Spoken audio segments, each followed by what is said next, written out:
Delhi national highway पर गुरु का ताल एफओबी के नीचे ट्रोला ने ऑटो को कुचल दिया। शिक्षिका पत्नी की लाश को देख बिलख पड़े रविंद्र, बोले 2 साल का है बेटा। उजड़ गई दुनिया। आगरा में भीषण सड़क हादसा। गुरुद्वारा गुरु के ताल पर ट्रक ने ऑटो को रौंदा, 2 महिलाओं सहित 6 लोगों की मौत। दिल्ली नेशनल हाईवे पर गुरुद्वारा गुरु के ताल के पास हुए सड़क हादसे में 6 की जानें गई। इसमें कैलाश मोड़ पर मिठाई की दुकान चलाने वाले रविंद्र उर्फ गजेंद्र वर्मा की पत्नी मोनिका भी थी। मोनिका बलकेश्वर के सेंट एंड्रूज स्कूल में शिक्षिका थी। रविंद्र ने बताया कि रोजाना वह ही स्कूल की छुट्टी होने पर पत्नी को लेने जाते थे। शनिवार को एक मित्र के आने के कारण बातचीत में कुछ देरी हो गई। इस पर पत्नी ने फोन करके बताया कि वह ऑटो से घर लौट रही है, गुरुद्वारे पर लेने आ जाना। रविंद्र की इस दौरान पत्नी से लगातार बात होती रही। उन्होंने अंतिम कॉल किया कि वह गुरुद्वारे के पास पहुंच गई है। इसके बाद कॉल कट गई। तभी उन्हें गुरुद्वारे पर हादसे की खबर मिली। वह बाइक से गुरुद्वारे पर पहुंचे तो पत्नी को सड़क पर मरणासन्न पड़े देखा। मंजर देखकर बदहवास हो गए। लोगों ने उन्हें किसी तरह संभाला। वह राहगीरों की मदद से पत्नी को सिकंदरा के अस्पताल लेकर पहुंचे, जहां चिकित्सकों ने उनको मृत घोषित कर दिया। उनका 2 साल का बेटा है। गजेंद्र की मां भी मौके पर पहुंच गई थी।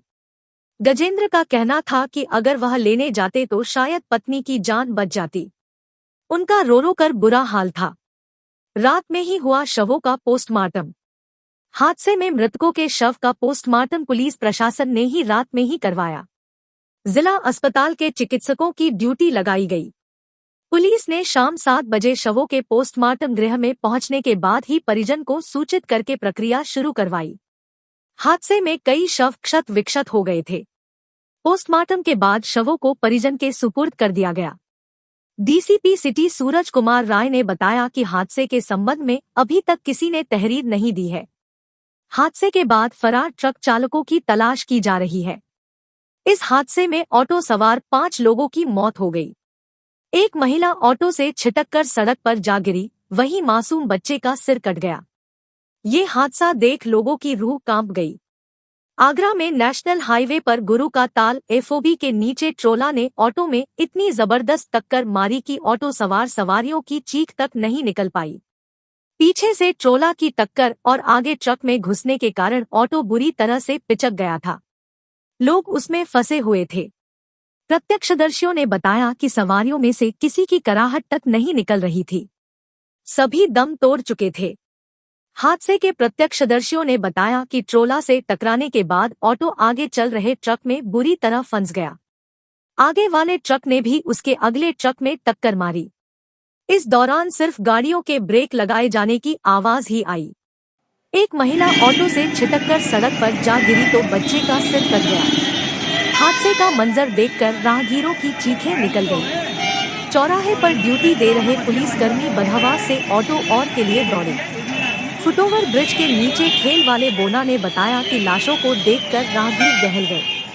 बचाव के लिए चीख पुकार मची, लेकिन कोई सवारी जिंदा नहीं थी। ऑटो से कोई आवाज तक नहीं आ रही थी।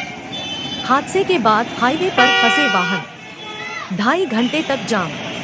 हाईवे पर गुरुद्वारा एफओबी पर हुए हादसे के बाद पुलिस ने यमुना पार की ओर से आने वाले ट्रैफिक को रोक दिया।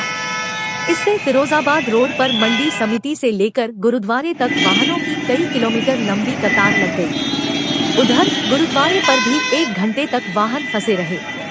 वाहन चालक लिंक रोडों पर निकले, लेकिन वहां भी जाम में फंसे रहे। हादसे के बाद हाईवे पर भीषण जाम लग गया। जिलाधिकारी भानुचंद्र गोस्वामी और DCP city Suraj Kumar Rai circle के थानों के फोर्स ने घटनास्थल पर पहुंचकर शवों को पोस्टमार्टम हाउस भिजवाया। ऑटो सवार मृतकों की शिनाख्त बाइनपुर सिकंदरा निवासी शिक्षिका मोनिका वर्मा 32, पत्नी गजेंद्र रेखा शर्मा 50, पत्नी भोजेंद्र शर्मा निवासी सेक्टर 5 आवास विकास कॉलोनी और उनका 9 साल का नाती अथर्व, सेमरी का ताल ताजगंज निवासी सुनील कुमार 35, पुत्र कालीचरण, फिरोजाबाद के नारखी निवासी प्रेम किशोर 24, पुत्र संतोष शर्मा और ऑटो चालक बाबरपुर सिकंदरा निवासी बच्चू सिंह 55 के रूप में की गई।